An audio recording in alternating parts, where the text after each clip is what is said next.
আসসালামু আলাইকুম। স্বাগতম আপনাদের প্রিয় চ্যানেল মুরগি পালনে। অনেকেই শখ করে বা ব্যবসার জন্য দেশি মুরগি পালন শুরু করেন। কিন্তু কিছু সাধারণ ভুলের কারণে মুরগি হঠাৎ অসুস্থ হয়ে যায়, খাবার খাওয়া বন্ধ করে দেয়, ওজন কমে যায়, এমনকি মারাও যায়। আজকের ভিডিওতে আমি বলবো এমন 3টি মারাত্মক ভুল, যেগুলোর কারণে দেশি মুরগি দ্রুত মারা যেতে পারে। তাই ভিডিওটি শেষ পর্যন্ত দেখুন। ভুল নাম্বার 1, নোংরা পানি ও খাবার দেওয়া। অনেক খামারি এই ভুলটি করেন। মুরগিকে যে কোনো পানি দিলেই হবে, এটা ভুল ধারণা। নোংরা পানিতে ব্যাকটেরিয়া, ভাইরাস এবং পরজীবী থাকতে পারে। এর ফলে মুরগির হতে পারে সাদা পায়খানা, ডায়রিয়া, দুর্বলতা, খাবার না খাওয়া। অনেক সময় পানির পাত্র 2 থেকে 3 দিন পরিষ্কার করা হয় না। এতে পাত্রে শেওলা, ময়লা ও জীবাণু জমে।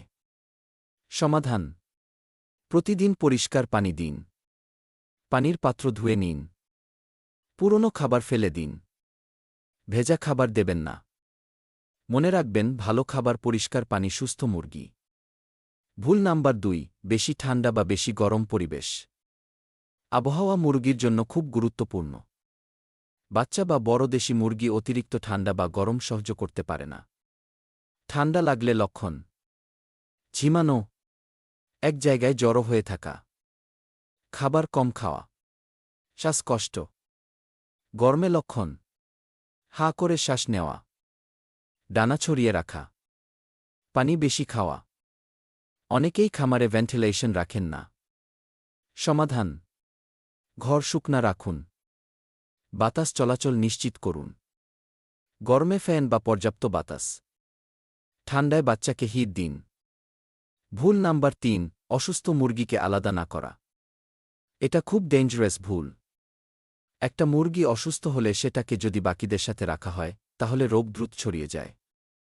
যেমন রানীক্ষেত, সর্দি, সাদা পায়খানা, চোখ ফুলে যাওয়া।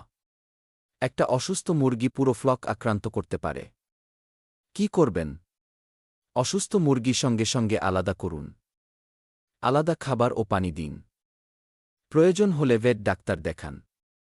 এতে অন্য মুরগি নিরাপদ থাকবে। আরও কিছু বিষয় খেয়াল রাখুন। সময়মতো ভ্যাকসিন দিন। ভিটামিন দিন। খামার পরিষ্কার রাখুন। অতিরিক্ত ভিড় করবেন না।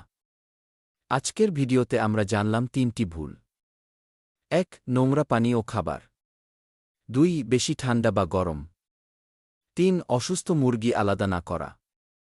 এই ভুলগুলো এড়িয়ে চললে আপনার দেশি মুরগি সুস্থ থাকবে এবং মৃত্যুহার কমবে। ভিডিওটি ভালো লাগলে লাইক দিন, কমেন্ট করুন এবং মুরগি পালন চ্যানেলটি সাবস্ক্রাইব করুন। আল্লাহ হাফেজ।